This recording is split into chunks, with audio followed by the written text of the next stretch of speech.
오늘 말씀의 제목은 천하 만민과 별미 이런 주제로 말씀 받겠습니다. 우상을 섬기는 자는 자손 3, 4대까지 망하게 될 것이라고 말씀하셨습니다. 그래서 우리가 제일 먼저 해야 할 일이 우상을 제거하는 일을 가장 먼저 해야 됩니다.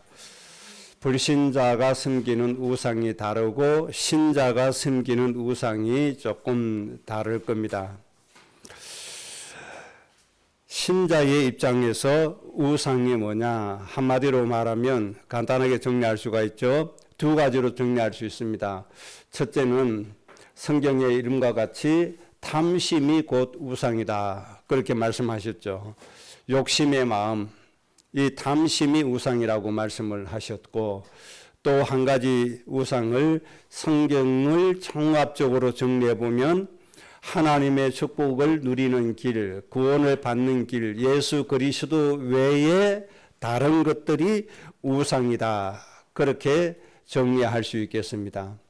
하나님의 축복을 누리는 길 되시는 예수님 외에 다른 것 의지하는 것, 이것이 우상이라고 정리할 수 있습니다. 예를 들면 313년에 로마 콘스탄틴 황제가 기독교를 국교로 공포를 하게 되죠.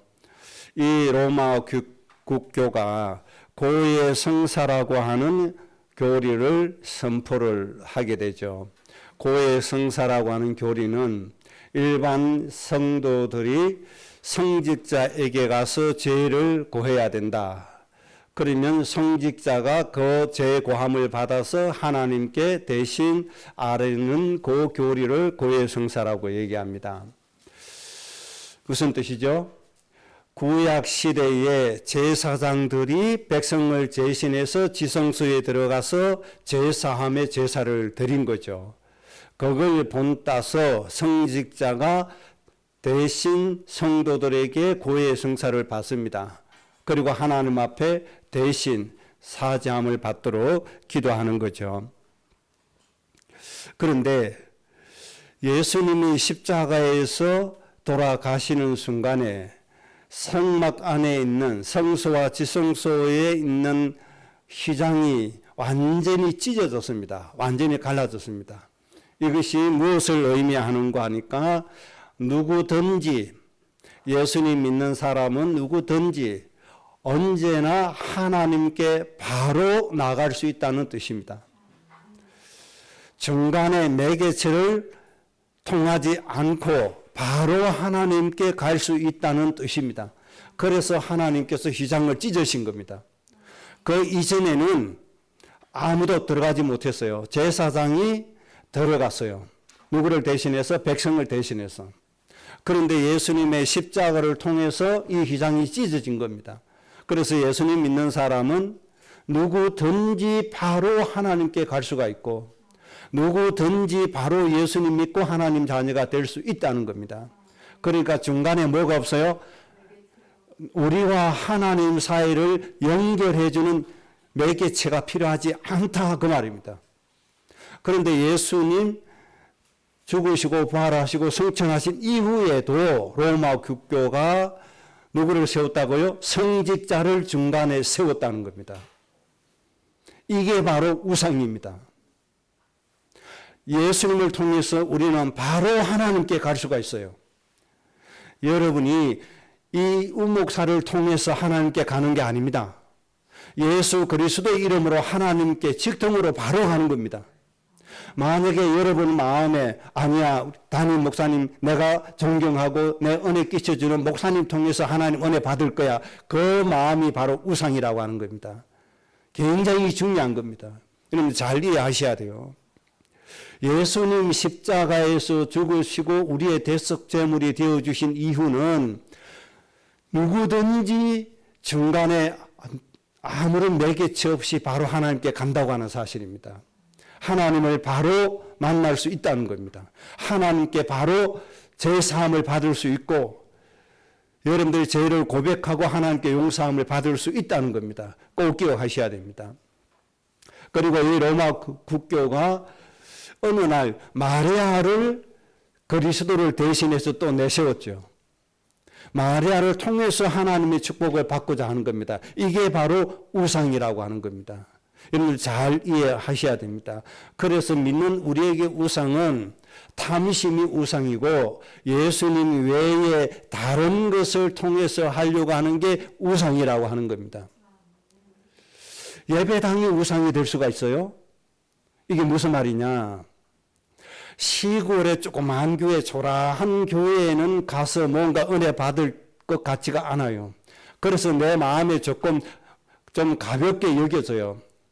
그런데 아주 웅장한 교회, 도시의 어마어마한 교회에 가면 괜히 내가 위축되는 것 같고 여기서 예배하면 괜히 큰 은혜가 올 것 같다. 이런 생각이 드는 거 있죠. 그게 바로 예배당 우상이라고 하는 겁니다. 예수님께서는 화려한 곳에 다니신 적이 한 번도 없습니다. 예수님은 어디로 다니셨죠? 낮고 천하고 가난하고 병든 자에게 다니신 겁니다. 우리 여러분의 마음속에 모든 우상 제거해야 됩니다. 우리 교회에 와야 복받아 하는 소리 있죠. 그거 우상의 소리입니다. 예수님은 뭐라고 말씀했죠? 이 산에서도 말고 저 산에서도 마라. 너희가 있는 곳에서 예배해라. 하나님은 그렇게 말씀하신 겁니다.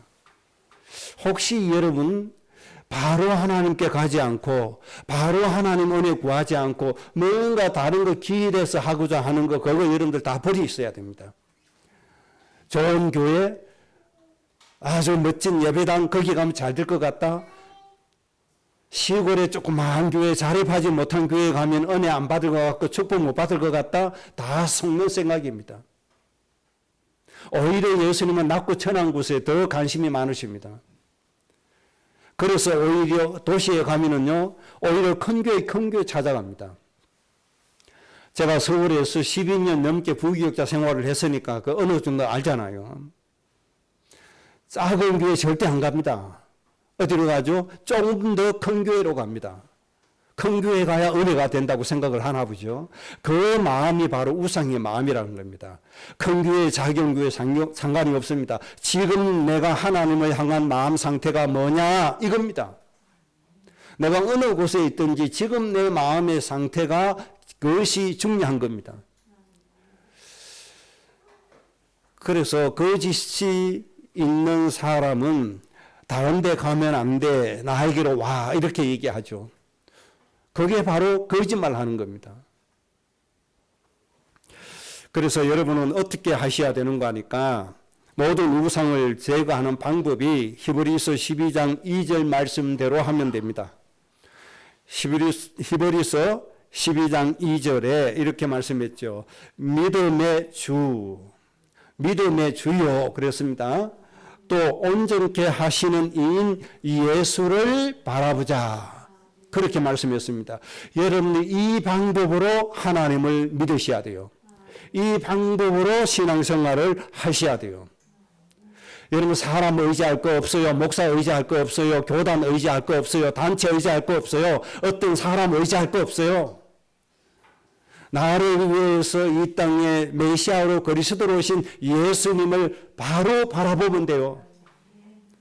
그래서 예수님이 누구냐? 믿음의 주인이시다. 유일한 우리의 믿음의 주인이시다. 우리가 믿을 만한 유일하신 분이시다. 그 말입니다. 우리에게 복 주시는 유일한 분이 바로 예수님이십니다. 우리를 축복하시는 분, 유일한 분이 바로 예수님 밖에 없다는 겁니다. 하나님 교회를 통해서 여러분을 복 주시는 게 아닙니다. 예수 그리스도를 통해서 여러분에게 복 주시는 겁니다. 목사를 통해서 여러분에게 복 주시는 게 아닙니다. 단체 장을 통해서 여러분을 복 주시는 게 아닙니다. 교단을 통해서 복 주시는 게 아닙니다. 누구를 통해서요? 믿음의 주 온전케 하시는 예수님을 통해서 여러분에게 복을 주시는 겁니다. 그래서 여러분 이거 하셔야 됩니다. 우리의 유일한 믿음의 주인 되시는 예수님을 바라보시기 바랍니다. 우리를 온전케 하시는 예수님을 바라보시기 바랍니다. 이 마음 가지고 사셔야 돼요. 그러면 왜 예배당에 오느냐? 하나님께 예배하기 위해서 예배당에 오는 겁니다. 복받기 위해서가 아닙니다. 하나님의 말씀으로 인도받기 위해서 예배당에 모이는 겁니다.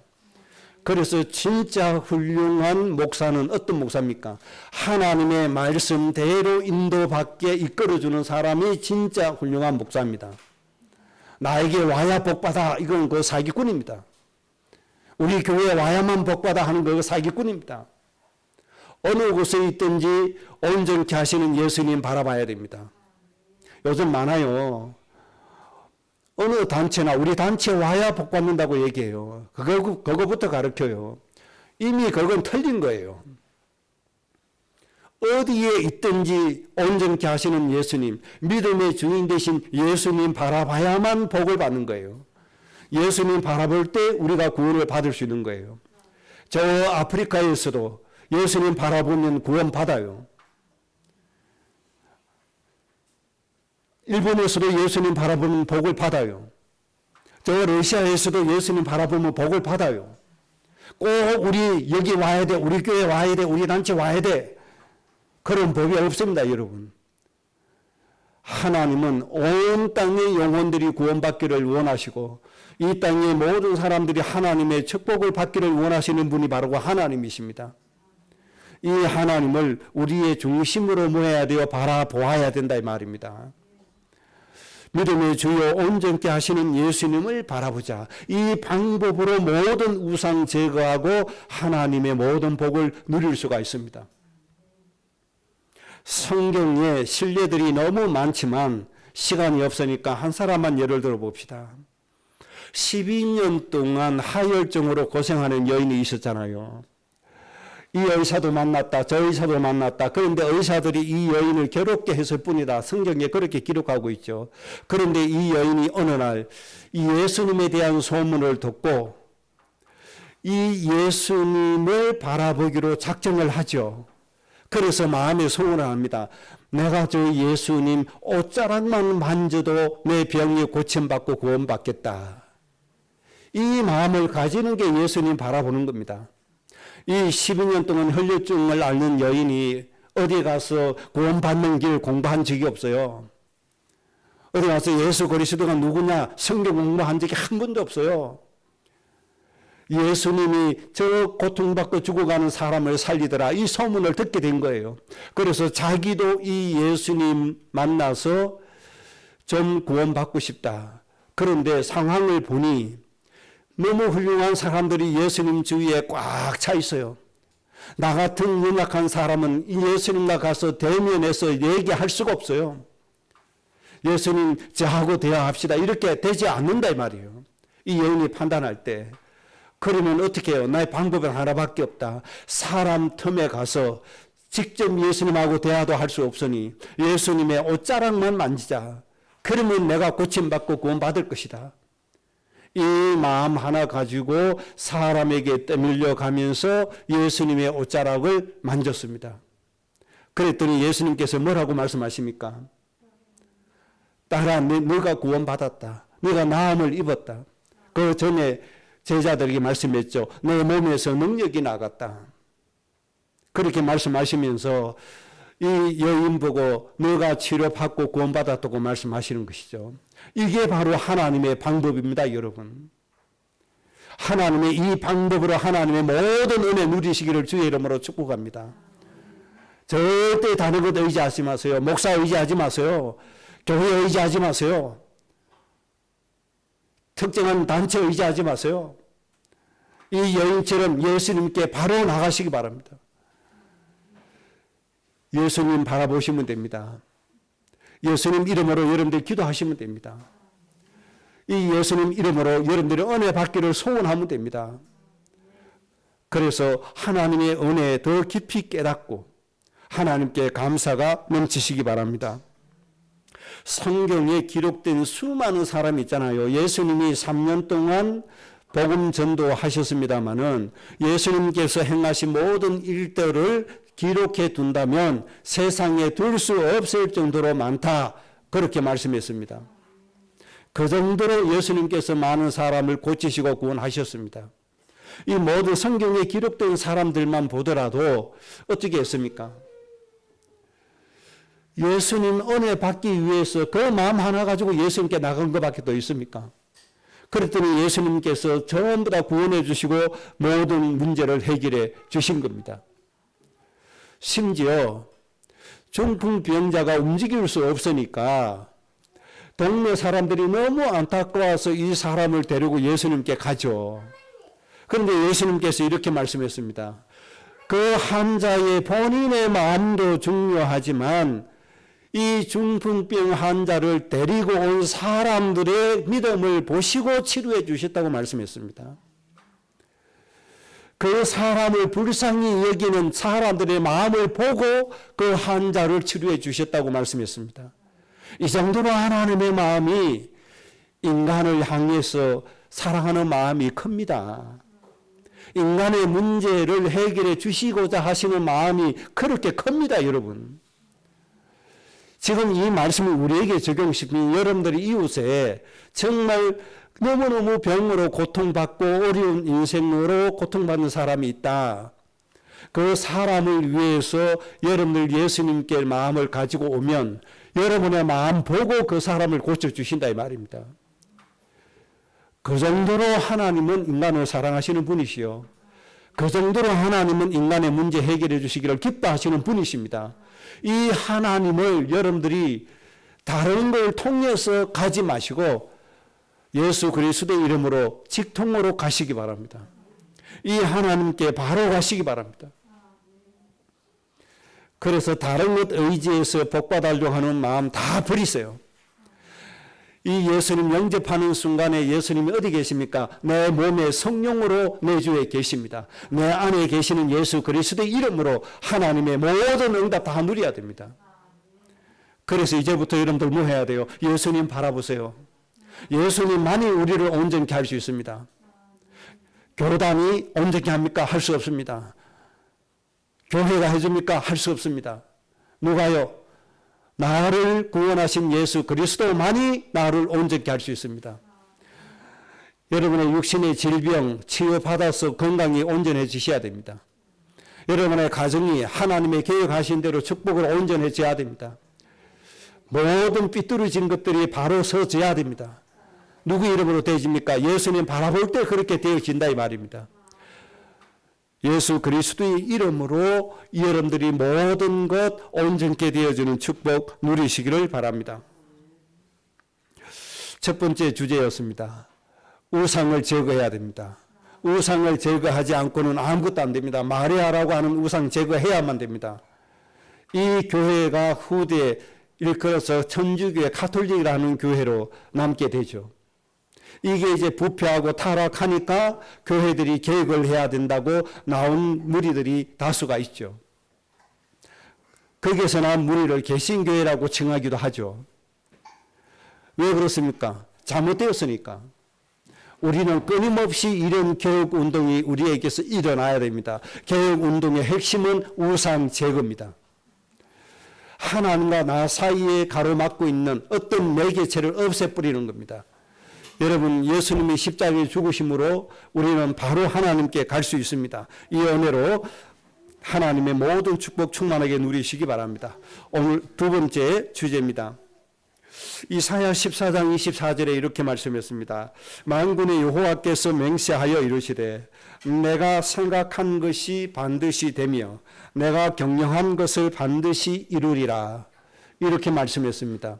이 말씀하신 배경이 언젠가 하니까 이스라엘이 바벨론에 의해서 완전히 망하고 포로로 잡혀가고 나라도 없어지고 모든 백성이 뿔뿔이 흩어진 다음에 하나님께서 앞으로 이스라엘을 회복시켜 주실 것을 염두에 두고 하신 말씀입니다. 내가 생각한 것이 반드시 이루어진다. 하나님이 생각한 것은 반드시 이루어진다고 하는 사실 꼭 믿으셔야 됩니다.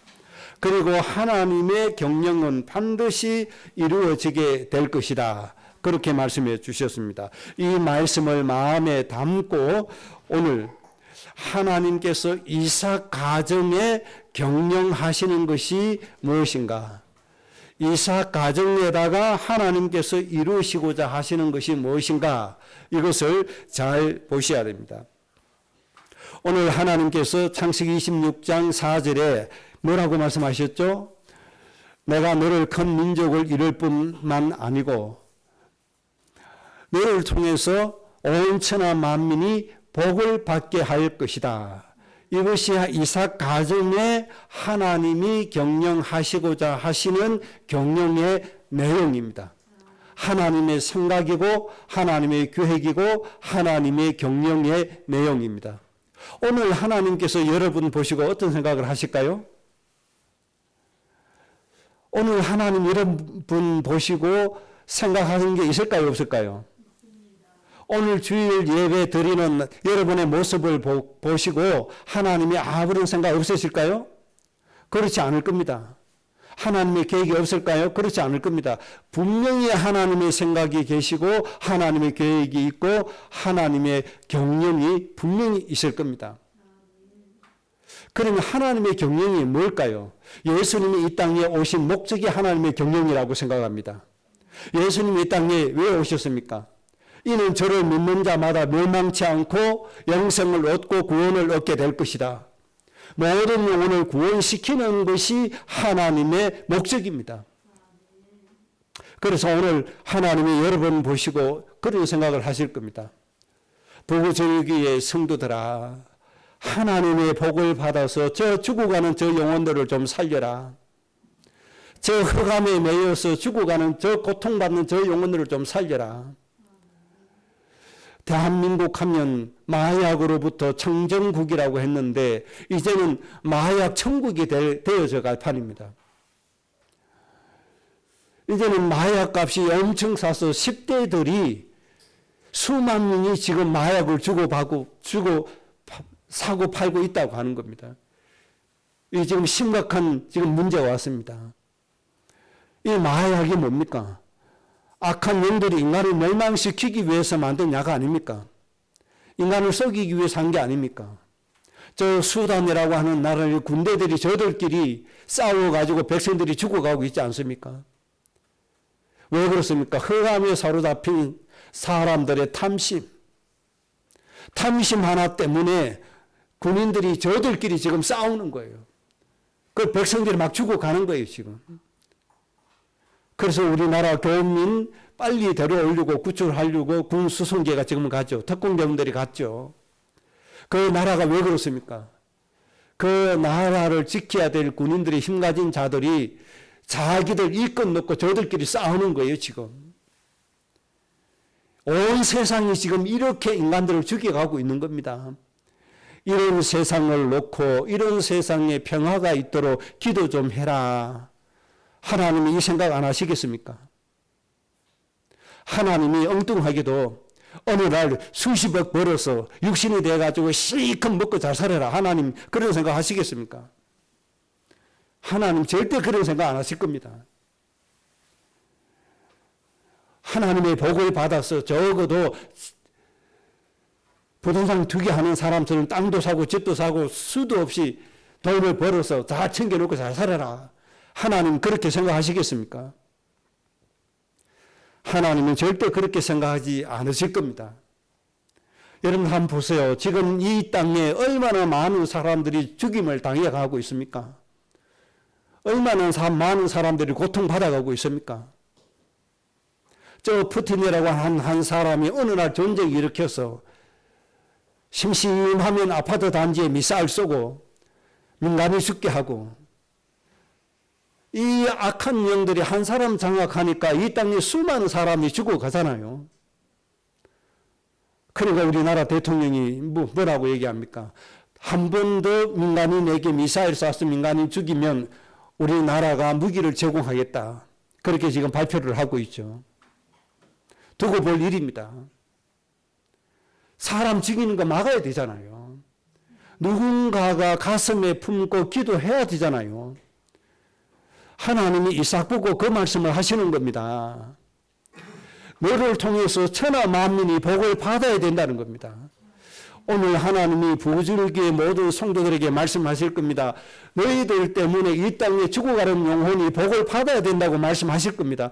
하나님이 그 일을 경영으로 우리에게 주실 겁니다. 하나님이 경영하시는 일은 반드시 이루어진다는 사실을 믿으시기 바랍니다.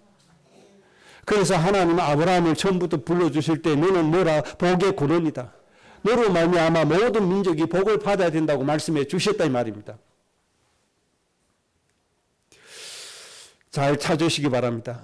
과연 하나님이 우리 가정에 경영하실 경영이 무엇일까? 고민 좀 하시고 답을 좀 찾고 가시기 바랍니다. 하나님이 우리 가정을 향해서 어떤 일을 하시기를 원하실까? 좀 고민 좀 하시고 생각해 보시기 바랍니다. 하나님의 말씀을 통해서 좀 확정하시고 가시기 바랍니다. 그러면 하나님의 이 경영을 위해서 이삭 가정에다 무엇을 주셨습니까? 하나님의 일을 맡긴 사람들에게 그냥 네 힘으로 해라 이렇게 하시는 법이 절대로 없습니다. 그 일을 감당할 수 있는 응답을 주시고 그 일을 하게 하십니다. 하나님이 이삭 가정에 천하 만민을 복되게 하라고 하시고 이삭 가정에 주신 것 크게 두 가지로 설명하면 이렇습니다. 창세기 26장 12절에 이삭이 그 땅에서 농사하여 그 해에 100배나 얻었다. 그 해에 100배나 얻었다. 그렇게 말씀했습니다. 그러니까 한 해 경제 활동을 했는데 100배나 얻었으니까 몇 년의 것을 거두겠다는 거죠? 100년의 것을 거두도록 하나님이 주셨다는 겁니다. 왜요? 천하 만민을 복되게 좀 하라고 이렇게 하나님이 시작을 하신 겁니다. 그리고 13절에는 창대하고 왕성하여 마침내 거부가 되었다. 이삭의 가정을 이렇게 축복해 주신 겁니다. 한 해 경제 활동을 100년이 되게 해 주셨고 거대하고 창대하고 거부가 되도록 하나님이 응답해 주셨다는 겁니다. 그리고 샘의 근원까지도 얻게 해 주셨다고 말씀해 주셨습니다. 왜 하나님이 이렇게 주셨을까요? 하나님의 계획대로 경영대로 천하 만민을 복되게 하라고 거부가 되게 해주시고 100년이 되는 응답, 1년이 100년이 되는 응답을 주셨다 이 말입니다. 그러면 이삭이 어떻게 돼요? 이 100배의 것을 받고 거부가 되게 하신 이 축복을 가지고 이삭이 뭘 해야 돼요? 하나님의 계획대로 천하 만민을 복되게 하는 자리로 들어가야 돼요? 안 들어가야 돼요? 들어가줘야 되잖아요. 그런데 이삭이 가요 안 가요? 안 갑니다. 자기를 위해서 하나님이 주신 것을 쓰기 시작합니다. 하나님이 많은 것들을 주셨는데 하나님이 주신 것을 가지고 저 죽어가는 현장에 스며들도록 만들지 않으면 안 됩니다. 하나님이 우리에게 주시면 하나님 주신 것을 가지고 저 죽어가는 영혼을 살리는 것으로 들어가게 만들어 줘야 됩니다. 자, 그러면 이 축복을 받은 이삭의 생각과 이삭의 경영이 뭐냐 하는 것이 오늘 창세기 27장입니다. 창세기 27장 4절에 이삭의 경영은 이렇습니다. 100배의 축복을 받고 거부가 되는 축복을 받은 이삭의 경영은 27장 4절에 아들을 불러놓고 맏아들 불러놓고 이렇게 얘기합니다. 내가 즐기는 별미를 만들어 오너라. 아들에게 뭐라고 얘기해요? 내가 즐기는 별미 만들어 오너라. 그러면 뭐 하겠다는 거죠? 그거 먹고 내가 너를 축복하겠다. 이렇게 얘기합니다. 여러분, 하나님의 경영과 이삭의 경영이 일치가 됩니까? 틀립니까? 틀리는 겁니다. 여러분, 예수님이 왜 세상 사람과 멍에를 같이 하지 말라고 한 줄 압니까? 경영이 다르기 때문에 멍에를 같이 하지 말라고 하는 겁니다. 경영이 달라요. 지금 하나님의 경영과 이삭의 경영이 지금 다릅니다. 하나님은 이삭을 거부로 만들어 가지고 천하 만민을 복되게 하려고 하시는데 이삭은 내가 즐기는 별미, 내가 좋아하는 별미, 자기 육신을 위한 경영을 하고 있다는 겁니다. 이게 하나님과 안 맞는 겁니다. 오늘 하나님이 우리에게 주신 게 뭡니까? 너희는 그리스도의 사신이라고 말씀했습니다. 예수님의 대사입니다. 예수님께서 하실 일을 우리에게 하나님 위임해 주신 겁니다. 우리는 예수님 하신 일을 대신해서 이 땅에 해야 될 사람들입니다. 그렇다면 우리의 경영이 하나님하고 맞아야 돼요? 안 맞아야 돼요? 맞아야 돼요. 그런데 하나님의 축복을 받아놓고 뭐 합니까? 자기가 즐기는 거 합니다. 복음 가졌다고 하면서 자기가 좋아하는 거, 욕심적인 거 그거 합니다. 우리가 이런 사람들하고 멍해를 같이 해야 돼요? 안 해야 돼요? 멍해를 같이 할 수 없어요.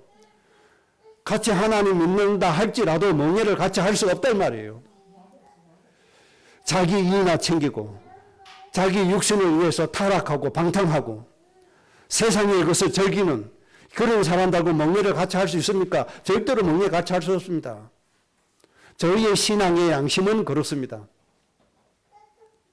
정말 하나님의 경영 속으로 우리가 들어가 줘야 됩니다. 자, 그러면 이 이삭이 하나님은 그렇게 천하 만민 복되게 해야 된다고 말씀하시는데 이삭은 자꾸만 내가 좋아하는 거, 내가 좋아하는 거, 그 별미, 내가 좋아하는 별미. 근데 이거 어떻게 됐습니까? 그 결과는 이삭의 가정 한번 보세요. 이때부터 이삭의 가정에는 진실함이라고 하는 것은 하나도 없습니다. 거짓이 난무하기 시작합니다. 이삭의 아내 리브가도 거짓말합니다. 속이는 일을 합니다. 형제끼리 속이고 부모끼리 속이고 부모 자식 간에 속이고 이렇게 합니다. 그렇게 해서 어느 날 서로 속여서 축복을 빼앗아 갔다는 것이 탄로가 돼서 두 형제가 위에 있게 지냅니까? 살기가 등등합니까? 그때부터 형이 동생 죽이기로 작정을 합니다. 하나님의 축복으로 천하 만민을 복되게 해야 될 가정이 저들끼리 속이고 싸우고 죽이려고 하는 불행한 가정으로 바뀌고 말았다 이 말입니다. 이런 엄청난 갈등이 있는 가정이 됐습니다. 하나님 믿는 가정이 이렇게 바뀌어져 버렸다 이 말입니다. 이게 무슨 축복이고 이게 무슨 행복입니까? 하나님의 경영을 따르지 아니하면 이런 결과가 와지는 겁니다. 재산 놓고 싸웁니다. 일꾼 놓고 싸웁니다. 이런 불행이 일어나는 겁니다. 서로 속여야 됩니다. 하나님의 성경을 왜 기록해 주셨을까요? 교훈을 받으라고. 하나님의 경영 속에 들어가지 않고 자기 육신의 소욕에 따라서 육신의 욕심에 따라서 자기가 즐기는 쪽으로 가면 이런 다툼이 일어날 수밖에 없다는 겁니다. 그리고 그 가정은 불행해질 수밖에 없다는 것을 우리에게 가르쳐 주시는 겁니다. 그래서 하나님의 축복이 풍성해야 될 이삭의 가정에 마귀의 속성인 살인의 기운만 가득 차게 됩니다. 그래서 동생이 어디로 갑니까? 이제는 도망가야 되죠. 도망갈 수밖에 없습니다. 그런데 안타깝게도 이 야곱은 외삼촌 집에 도망가게 됩니다. 그런데 외삼촌 집에 가서도 어떻게 합니까? 재산을 정식할 때 또 속임수를 또 씁니다. 외삼촌 역시 야곱을 또 속입니다. 이 거짓말은 마귀의 속성입니다. 거짓은 마귀의 속성입니다. 그래서 마귀를 일컬을 때 뭐라고 얘기하죠? 거짓의 아비라고 얘기하는 겁니다. 마귀의 속성 두 가지 아닙니까? 세 가지입니다. 한 가지 더 보태면 속이는 자, 살인하는 자, 욕심내는 자. 이 세 가지의 속성으로 살아가집니다. 누가요? 하나님의 백성들이 구원받아 놓고 그러면 가정이 어떻게 돼요? 불행이 와질 수밖에 없다는 겁니다. 그래서 여기에서 꼭 기억하셔야 됩니다. 하나님의 경영에 벗어나서 자기가 좋아하는 경영, 자기 일을 놓고 가면 반드시 가정의 화목과 행복은 깨어진다는 겁니다. 그걸 꼭 기억하셔야 됩니다.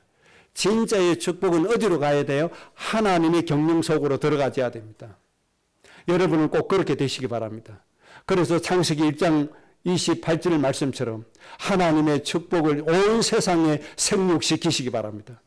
그리고 번성하게 하셔야 됩니다. 그리고 충만하게 만들어야 됩니다. 그래서 하나님의 생명의 말씀으로 세상을 정복하고 다스려 줘야 됩니다. 그래서 하나님 나라 이루어야 됩니다. 그래서 온 땅에 죽어가는 영혼을 살려야 됩니다. 여기에 관심 없고 당장 내 이익만 챙겨갑니다. 경제적인 이익만 놓고 갑니다. 내 육신적인 즐거움만 쫓아갑니다. 이것이 복음이고 이것이 진리라고 외칩니다. 이런 사람과 멍해를 같이 하지 말고 정말 하나님이 원하시는 하나님의 경영의 축복 속으로 여러분들 꼭 들어가시기를 주의 이름으로 축복합니다. 세 번째입니다. 이삭의 가정의 교훈 다시 한번 정리해 보면 아무리 큰 복을 받아도 육신을 위한 삶을 산다고 하면 불행해질 수밖에 없다. 마귀를 이길 수 없다. 마귀의 속성대로 살인과 거짓과 욕심과 고통이 올 뿐이다. 꼭 기억을 하셔야 됩니다. 그래서 우리는 천하 만민을 살리기 위해서 예수님의 사랑으로 살아가줘야 됩니다. 하나님이 세상을 이처럼 사랑하사 독생자를 주셨으니 이는 저를 믿는 자마다 멸망치 않고 영생을 얻게 될 것이다. 예수님께서 우리를 사랑하심으로 우리를 대신해서 대속제물이 되어 주셨습니다. 우리를 구원하시기 위해서 십자가에서 죽어 주셨습니다. 이 사랑으로 우리가 사라져 가야 된다는 겁니다. 바로 예수님의 사랑입니다. 예수님의 사랑. 예수님의 사랑은 어떤 사랑입니까? 사람을 살리기 위해서 자기의 목숨까지도 내놓은 사랑입니다. 그래서 예수님께서 친구를 위해서 목숨을 버리면 이보다 큰 사랑이 없다. 그렇게 말씀하셨죠. 사랑이 뭐냐? 고린도전서 13장에서 사랑을 정리해 주셨습니다. 바울이 이렇게 말씀했죠. 아무리 좋은 방언을 많이 하고 천사의 소리를 해도 이 하나님의 사랑, 예수님의 사랑이 없이는 울리는 꽹과리와 같다.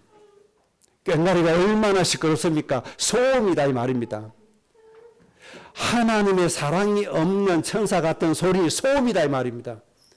예수님의 사랑이 없는 방은 소음이다 이 말입니다.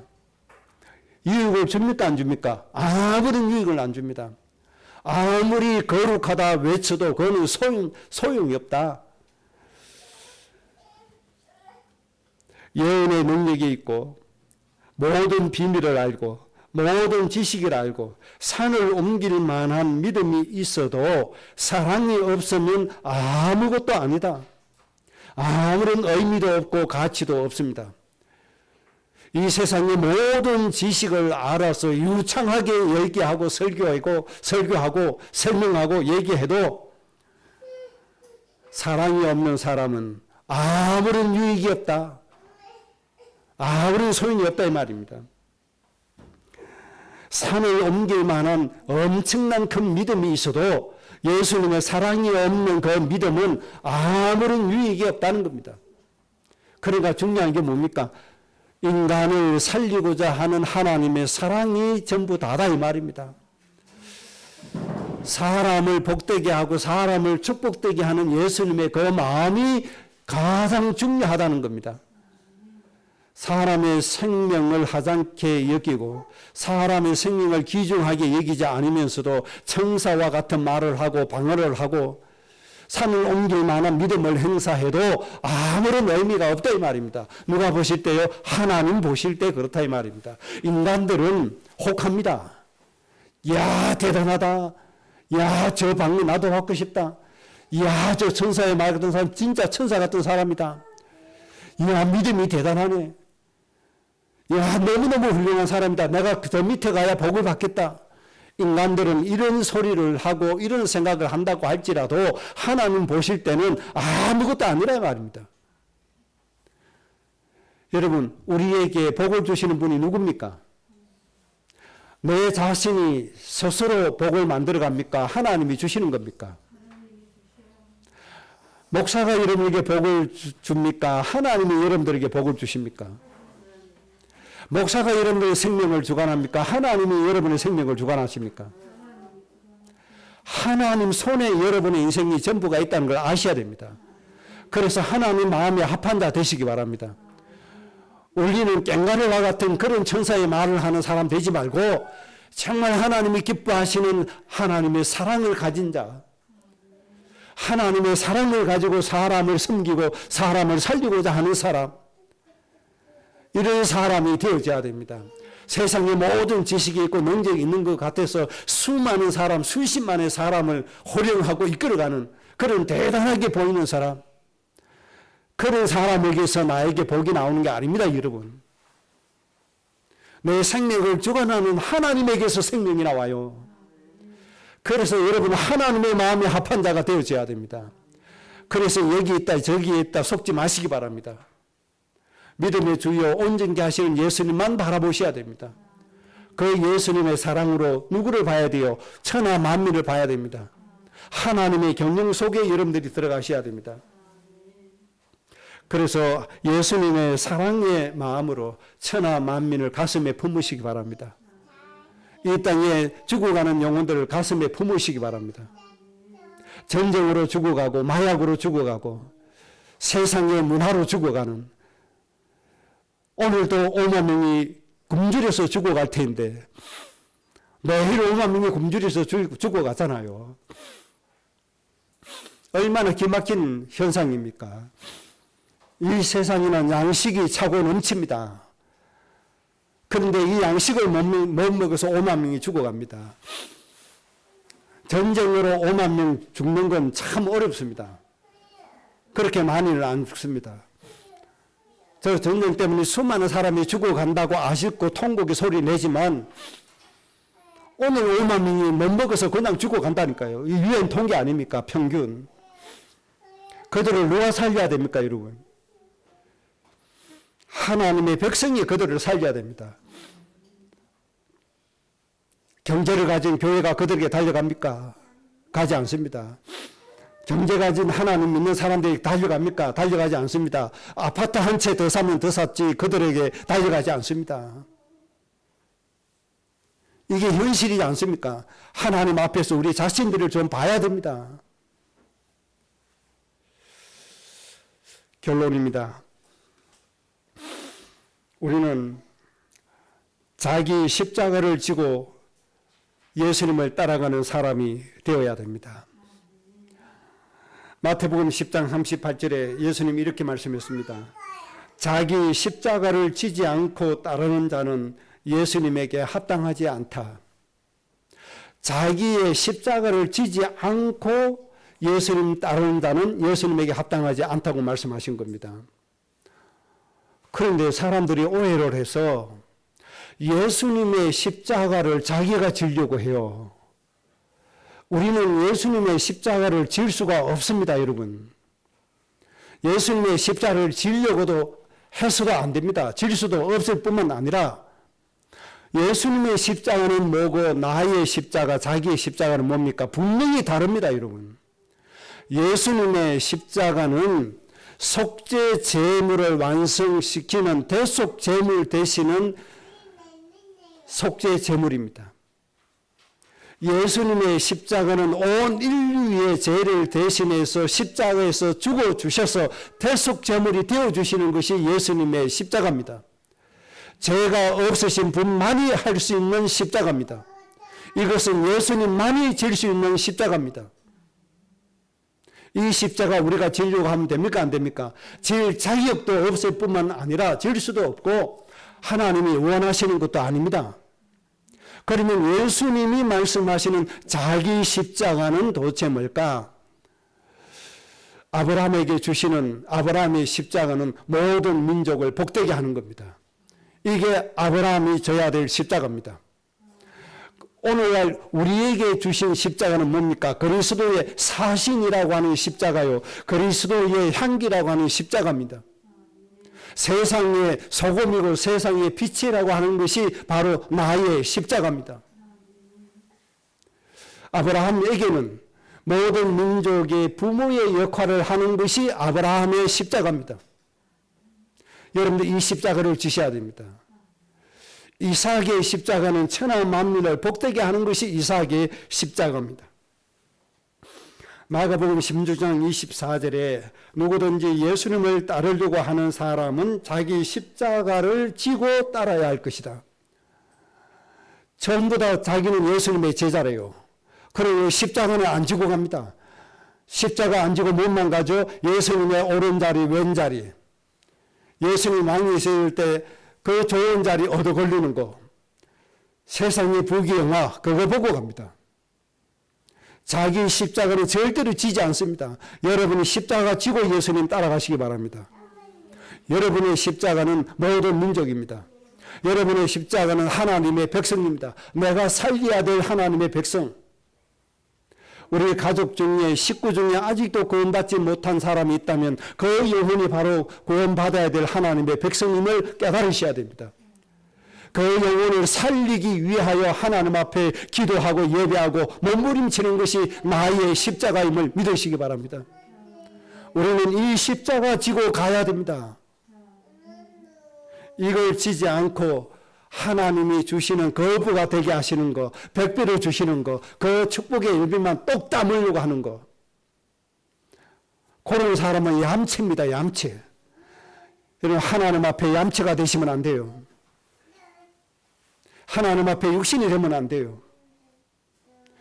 정말 예수님 제자답게 살아가셔야 됩니다. 누가복음 14장 27절에도 역시 같은 말씀을 해주셨습니다. 자기의 십자가를 지지 않고 따르는 자는 예수님의 제자가 될 수가 없다. 자기의 십자가를 지고 가는 사람만이 예수님의 제자가 될 수 있다. 그렇게 말씀했습니다. 예수님의 십자가를 다른 말로 하면 사랑입니다. 죽어가는 영혼을, 사람에 대한 사랑, 저 죽어가는 영혼을 구원하고자 하는, 살리고자 하는 그 마음, 그 사랑의 마음, 이 마음이 곧 십자가입니다. 이 마음을 가지고 죽어가는 영혼을 살리시기 바랍니다. 함께 신앙생활을 하면서 죽어가는 저 현장 살리지 않고 자기의 육신의 별미만 추구하는 사람이 있다면 여러분들 그런 사람과 결별하시기 바랍니다. 그런 사람과 멍에를 같이 지지 않기를 바랍니다. 자기 십자가를 지는 사람과 함께 멍에를 지고 예수님의 제자가 되시기를 바랍니다. 그래야 우리가 하나님 나라 이룰 수 있고, 그래야 우리가 세상을 살릴 수가 있는 세상의 복의 근원이 되고 주역이 될 수 있는 겁니다. 하나님의 경영 속에서 여러분의 인생이 행복해지시기를 주 예수 그리스도의 이름으로 축복합니다. 합심으로 기도하십시다. 천하만민을